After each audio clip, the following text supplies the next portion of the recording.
Hello guys, தனிமையில் நான் தான் உங்கள் ஜீவா. என்னோடய யூடியூப்பில் நான் நேற்று ஃபஸ்ட்டு ஒரு ஷார்ட்ஸ் ஒன்று போட்டேன். அந்த ஷார்ட்ஸோட கண்டினியூட்டியாக ரெண்டாவது ஷார்ட்ஸும் இன்றைக்கி வரும். அது இல்லாமல் இந்த ஒரு வீடியோவும் உங்களுக்கு வரும். இந்த ஒரு வீடியோவில் நான் எல்லாமே ஃபுல்லாக சொல்லுவேன்னா கண்டிப்பாக கிடையாது. ஏன்னா நான் ஷார்ட்ஸ் வீடியோவில் தான் எல்லாத்தையும் என்னை பற்றி சொல்கிறத எல்லாம் சொல்லியிருந்தேன். ஆனால் இந்த வீடியோவில் நான் என்ன சொல்ல போகிறேன்னா, எல்லாருக்குமே ஒரு லைஃப்பில் நம்ம நினச்சி ஒன்று மூவ் பண்ணி போவோம். நமக்குன்னு ஒரு ஆசை இருக்கும், நமக்குன்னு ஒரு ட்ரீம் இருக்கும். நம்ம அந்த ட்ரீமை அச்சீவ் பண்ணுறதுக்கு நிறைய கஷ்டப்பட்டிருப்போம். ஆனால் அது உங்கள் கடைசி டயத்தில் பார்த்தீங்கன்னா அது உங்களை கை நழுவி போயிடும்.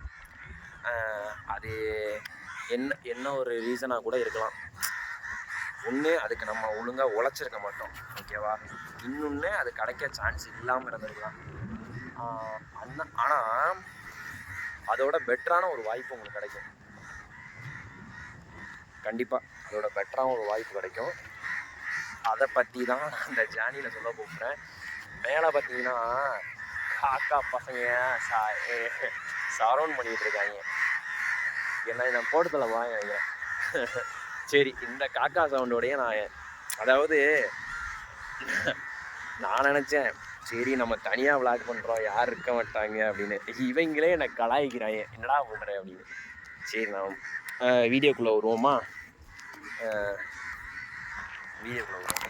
என்ன சொல்லிட்டு இருந்தேனே மறந்து வீட்டில் காக்கா சவுண்டில். இந்த வீடியோ நான் கட் பண்ண போகிறது கிடையாது, எடிட் பண்ண போகிறது கிடையாது. அப்படியே எடுத்து அப்படியே அப்லோட் பண்ண போகிறேன். அது 10 நிமிஷமாக இருந்தாலும் சரி, 5 நிமிஷமாக இருந்தாலும் சரி, வீடியோ ஃபோனாக இருந்தாலும் சரி, நேராக இருந்தாலும் சரி, கட்டாயிருந்தாலும் சரி. ஏன்னா எனக்கு ஃபஸ்ட்டு எனக்கு ஒரு கான்ஃபிடென்ட் வேணும். அதுக்கோசரம் தான் அந்த வீடியோ போடுறேன்.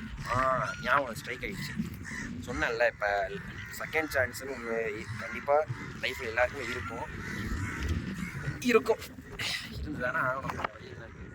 நம்மளுக்கு ஃபஸ்ட்டு சான்ஸ் கை நழுவி போயிடுவான். ஆனால் ரெண்டாவது சான்ஸாக ஒன்று வரும் தெரியுமா?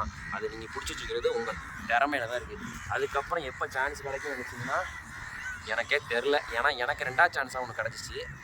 அந்த சான்ஸ் என்னன்னு என்னோடய ஷார்ட்ஸ் வீடியோ சொல்லியிருக்கேன். எல்லாருமே ஷார்ட்ஸ் வீடியோன்னு சொல்லிவிட்டு ஃபுல் வீடியோ ஒன்று பார்க்க சொல்லுவாங்க. நான் ஃபுல் வீடியோ உங்களை பார்க்க சொல்லிட்டு ஷார்ட்ஸ் வீடியோ பார்க்க சொல்லிகிட்டு இருக்கேன், ஓகேவா?